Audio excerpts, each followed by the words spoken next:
ಕೆನರಾ ಬ್ಯಾಂಕ್ನಲ್ಲಿ ಉದ್ಯೋಗ ನೇಮಕಾತಿ ನಡೆಯದ ಕಾರಣ ಹಲವು ಸಮಸ್ಯೆಗಳು ಎದುರಾಗಿವೆ. ಈಗಾಗಲೇ 8,000ಕ್ಕೂ ಹೆಚ್ಚಿನ ಸಿಬ್ಬಂದಿಗಳನ್ನು ಕಡಿಮೆ ಮಾಡಿರುವ ಕಾರಣ ಈಗ ಕರ್ತವ್ಯ ನಿರ್ವಹಿಸುತ್ತಿರುವ ಕೆಲಸಗಾರರ ಮೇಲೆ ಮಾನಸಿಕ ಒತ್ತಡ ಹೆಚ್ಚಾಗಿದೆ ಎಂದು ಕೆನರಾ ಬ್ಯಾಂಕ್ ಸ್ಟಾಫ್ ಯೂನಿಯನ್ ನೇತೃತ್ವದಲ್ಲಿ ಬ್ಯಾಂಕ್ ನೌಕರರು ಮುಷ್ಕರ ನಡೆಸಿದರು. ಈಗ ಬ್ಯಾಂಕಲ್ಲಿ ಹಲವಾರು ಇಶ್ಯೂಸ್ ಎಂಪ್ಲಾಯೀಸ್ ಸಮಸ್ಯೆಗಳಿದೆ. ಅದು ಒಂದು ರೀಜನ್ಗೆ ಅಂತ ಇಲ್ಲ, ಎಲ್ಲ ಆಲ್ ಓವರ್ ಇಂಡಿಯಾದಲ್ಲಿ ನಮಗೂ ಕಾಮನ್ ಪ್ರಾಬ್ಲಮ್ಸು ಫೇಸ್ ಮಾಡ್ತಾ ಇದ್ದಾರೆ. ಒಂದೇನೆಂದರೆ ರಿಕ್ರೂಟ್ಮೆಂಟು ಸರಿಯಾಗಿ ಆಗ್ತಾ ಇಲ್ಲ. ರಿಕ್ರೂಟ್ಮೆಂಟ್ ಆಗಿದ್ರೂ ಅದು ಸರಿಯಾದ ನಮಗೆ ಎಷ್ಟು ಬೇಕೋ ಅಷ್ಟಿಗೆ ಆಗ್ತಾ ಇಲ್ಲ. ಅದು ಈ ಸರಿಯಾಗಿ ರಿಕ್ರೂಟ್ಮೆಂಟ್ ಇಲ್ಲದೆ ಇರೋದ್ರಿಂದ ಏನಾಗ್ತಾ ಇದೆ, ನಾವು ಕಸ್ಟಮರ್ಗೆ ಸರಿಯಾಗಿ ಸರ್ವಿಸ್ ಕೊಡೋಕ್ಕೆ ಆಗ್ತಾ ಇಲ್ಲ. ಅದರಿಂದ ಏನಾಗ್ತಾ ಇದೆ, ನಮ್ಮ ಬ್ಯಾಂಕಲ್ಲಿ ನಮ್ಮದು ಕಸ್ಟಮರ್ ಸರ್ವಿಸ್ ಪ್ರಯಾರಿಟಿ ಜಾಸ್ತಿ ಇರ್ತದೆ. ಆಮೇಲೆ ನಮ್ಮದು ಸಾಫ್ಟ್ವೇರ್ನು ಈಗ ಇತ್ತೀಚೆಗೆ K Y C updation, ಡಾರ್ಮೆಂಟ್ಸ್ updation, ನಮ್ಮದು ಸಾಫ್ಟ್ವೇರು ಸ್ವಲ್ಪ ಕಾಂಪ್ಲಿಕೇಶನ್ ಆಗಿದೆ. ಅದರಿಂದ ನಾವೇನಾದರೂ ಮಾಡಬೇಕಂದ್ರೂ ಜಾಸ್ತಿ ಟೈಮ್ ತಗೋತಾ ಇದ್ದೀವಿ ಅದಕ್ಕೆ. ಸೊ ಅದಕ್ಕಾಗಿ ಎಂಪ್ಲಾಯೀಸ್ಗೂ ಮತ್ತು ಕಸ್ಟಮರ್ಸ್ಗೂ ಒಂದು ಅನ್ಫ್ರೆಂಡ್ಲಿ ಅಟ್ಮಾಸ್ಫಿಯರು ಬರ್ತಾ ಇದೆ. ಯಾಕಂದ್ರೆ ನಾವು ನಿಜವಾಗ್ಲೂ ಅವ್ರಿಗೆ ಹೆಲ್ಪ್ ಮಾಡಿ ಏನಾದರೂ ಮಾಡಬೇಕಂದ್ರೂ ನಮ್ಮ ಇಶ್ಯೂಸ್ ನಮ್ಮ ಕೈಯಲ್ಲೇ ಇರ್ತಾ ಇಲ್ಲ.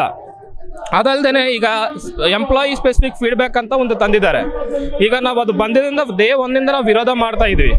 ಏನಂದ್ರೆ ಫೀಡ್ಬ್ಯಾಕ್ ಅನ್ನೋದು ಇರಬೇಕು, ಕಸ್ಟಮರ್ಗೆ ಎಲ್ಲೆಲ್ಲಿ ಪ್ರಾಬ್ಲಮ್ಸ್ ಇದೆಯೋ ಅದು ಗೊತ್ತಾಗಬೇಕು. ಅಂದರೆ ಅದು ಎಂಪ್ಲಾಯಿ ಸ್ಪೆಸಿಫಿಕ್ ತಗೋತಾ ಇರೋದ್ರಿಂದ ಎಂಪ್ಲಾಯ್ ಮೇಲೆ ಪ್ರೆಷರ್ ಬರ್ತಾ ಇದೆ. ಈಗ ಕಸ್ಟಮರ್ಗೆ ಅಕೌಂಟಬಿಲಿಟಿ ಇರಲ್ಲ. ಅವ್ರಿಗೆ ಹೆಂಗಾದ್ರೂ ರೇಟಿಂಗ್ ಕೊಡ್ತಾರೆ, ಅವ್ರ ಮೈಂಡಲ್ಲಿ ಏನೇನೋ ಇರ್ತದೆ. ಅವ್ರಿಗೆ 5 ರೇಟಿಂಗು ಕೊಡ್ಬೋದು, 1 ರೇಟಿಂಗು ಕೊಡ್ಬೋದು. ನಾವು ಅಷ್ಟು ಒಳ್ಳೆ ಸರ್ವಿಸ್ ಕೊಟ್ಟರು ಅವ್ರು 1 ರೇಟಿಂಗ್ ಕೊಡ್ತಾರೆ. ಯಾಕಂದರೆ ಬ್ಯಾಂಕಲ್ಲಿ ಸರ್ವಿಸ್ ಲೇಟ್ ಆಗುತ್ತೆ, ನೆಟ್ವರ್ಕ್ ಇರೋದಿಲ್ಲ, ಇಲ್ಲದೇ ಇದ್ರೆ ಬೇರೆ ಬೇರೆ ರೀಸನ್ಸ್ ಎಲ್ಲ ಇರ್ತವೆ. ಸೊ ಇಲ್ಲದೇ ಇದ್ರೆ ನಮ್ದೆಲ್ಲ ರೆಗ್ಯುಲೇಟರ್ಸ್ ಎಲ್ಲ ನಾವು ಸರಿಯಾಗಿ ಮಾಡಬೇಕು.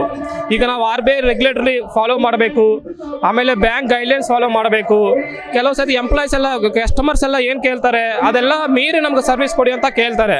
ಅಂಥ ಟೈಮಲ್ಲಿ ನಾವು ರೂಲ್ಸ್ ವಿರುದ್ಧ ಮಾಡೋಕ್ಕಾಗೋದಿಲ್ಲ. ಅಂಥ ಟೈಮಲ್ಲಿ ಅವ್ರು ಏನು ಮಾಡ್ತಾರೆ, ನಮ್ಗೆ ಕಡಿಮೆ ರೇಟಿಂಗ್ ಕೊಡ್ತಾರೆ.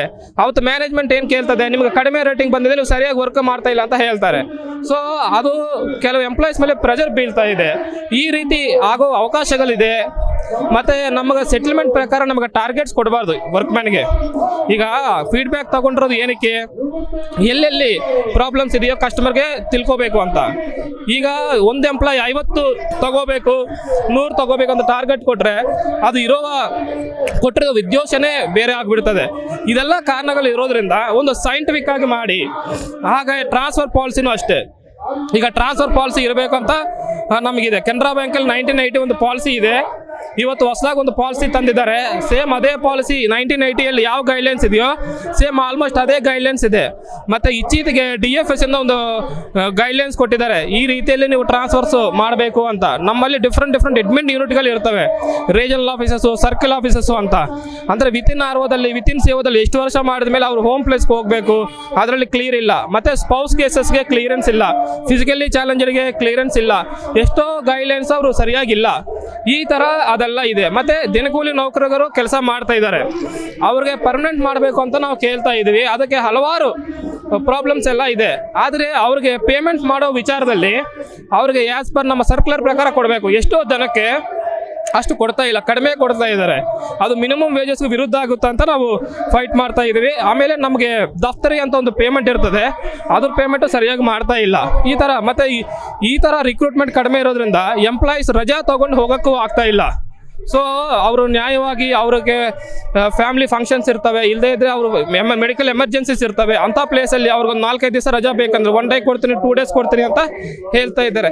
ಇವೆಲ್ಲ ಇಶ್ಯೂಸ್ ಇವತ್ತು ಒಂದೇ ಸಲ ಅಲ್ಲ, ನಾವು ಈ ಇಶ್ಯೂಸು ಒಂದು 2-3 ಇಯರ್ಸಿಂದ ಮ್ಯಾನೇಜ್ಮೆಂಟ್ಗೆ ರಿಪ್ರೆಸೆಂಟ್ ಮಾಡ್ತಾನೇ ಇದ್ವಿ, ಅವ್ರ ಹತ್ರ ಚರ್ಚೆನೇ ಮಾಡ್ತಾ ಇದ್ವಿ. ಅದಕ್ಕೆ ಒಂದು ರೆಸಲ್ಯೂಷನ್ ಬರ್ತಾ ಇಲ್ಲ.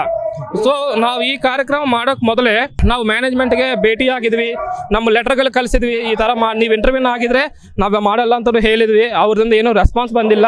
ಅದರಿಂದ ನಮ್ಮದು ಆಲ್ ಇಂಡಿಯಾ ಪ್ರೋಗ್ರಾಮ್ ಆಗಿ ಬೇರೆ ಬೇರೆ ಸ್ಟೇಟಲ್ಲಿ ಅಲ್ಲಲ್ಲಿ ಲೋಕಲ್ ಮ್ಯಾನೇಜ್ಮೆಂಟ್ ರಿಪ್ರೆಸೆಂಟೇಷನ್ ಮಾಡಿ ಇವತ್ತು ಡಿಸೆಂಬರ್ 2ನೇ ತಾರೀಕು ಆಲ್ ಓವರ್ ಇಂಡಿಯಾ ಪ್ರೋಗ್ರಾಮ್ ಮಾಡಬೇಕಂತ ಈ ಕಾರ್ಯಕ್ರಮ ಮಾಡ್ತಾ ಇದ್ದೀವಿ. ಈ ಕಾರ್ಯಕ್ರಮಕ್ಕೆ ಹಲವಾರು ಸ್ಟೇಟ್ಸಿಂದ ರಿಪ್ರೆಸೆಂಟೇಟಿವ್ ಬಂದು ಪಾರ್ಟಿಸಿಪೇಟ್ ಮಾಡಿದ್ದಾರೆ. Canara Bank Staff Union, which is affiliated to Bank Employees Federation of India, one of the fighting unions in banking industry.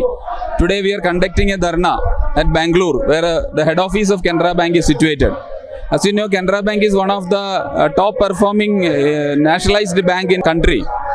See, I will tell you one thing. For the last few years, the recruitment has gone down drastically. See, in 2021, as on March 2021, there were 88,200 employees working in Canara Bank. And the business was 16.86 lakh crores. And when you see the business figures after 4 years, that is in 2025, March 2025, the total number of employees has come down to 81,200. But the business has almost increased 50% to 25.3 lakh crores. So, the business has increased 50%, but the number of employees has come down by 7,000. Many of the branches are not even having adequate counter staff. And you know, the public sector banks, which are the banks which are serving the common public. See, for the corporates, branches are not required. They are needing only some corporate offices to function. But for the common man, to get their banking demands done, branches should be there and adequate employees should be there. So that is our primary demand, to post, to recruit people to work in the branches. And you know, the work culture in the branches has gone to a level where humiliation is being happened. Many of the managers are being fired. See, in the review meetings, they are sent out from the review meetings in some of the places. Many of the bank managers and executives are committing suicide. Many of the banks. And thus, that exotic work culture is being introduced in this banking sector. That is the main point. We are opposing it. See, we are not slaves. We are working for the organization. We are improving the business. Still, we are being harassed. Is unethical, and it is not is unbecoming from the part of a nationalized bank. And you see, now many of the branches, Canara Bank is having 10,000 branches. But the permanent sub-staff employees is below 5,000 only, the sweeping jobs. And 50% of the branches are not having permanent employees for the sweeping and sub-staff jobs. And one answer Canara Bank has given in the Lok Sabha, it is like that 6,538 vacancies there exist in Canara Bank, in these sweeper sub-staff vacancies. But they are not posting there also. And what are they doing? They are doing this job with the help of daily wages, with the help of contractual employees. And they are not paying the adequate wages. See, Canara Bank is publishing one communication instructing the branches to pay 900 per day. But most of the branches are not paying the adequate wages. That is the main point. We are opposing this. And Canara Bank Staff Union, an affiliate of Bank Employees Federation of India, they are conducting a dharna, and we request the management of Canara Bank to address our concerns, to redress our concerns, so that bank also will grow. See, when the growth is all about biological growth, and the policy now asserts that the bank has to grow by mergers. See, earlier 28, 27, 29 public sector banks were there. Now it has come down to 12. And they are telling that now they need more stronger banks. Government of India is telling like that. They need strong banks. How are they making banks stronger? They are making banks stronger by merging public sector banks. Is it the right way to do? See, we have got ample space here. You open branches everywhere. So we can grow biologically, so that people can see. Unemployed youth are everywhere in our country. Give them some jobs. See, now as of date, Canara Bank is short by 25,000 employees.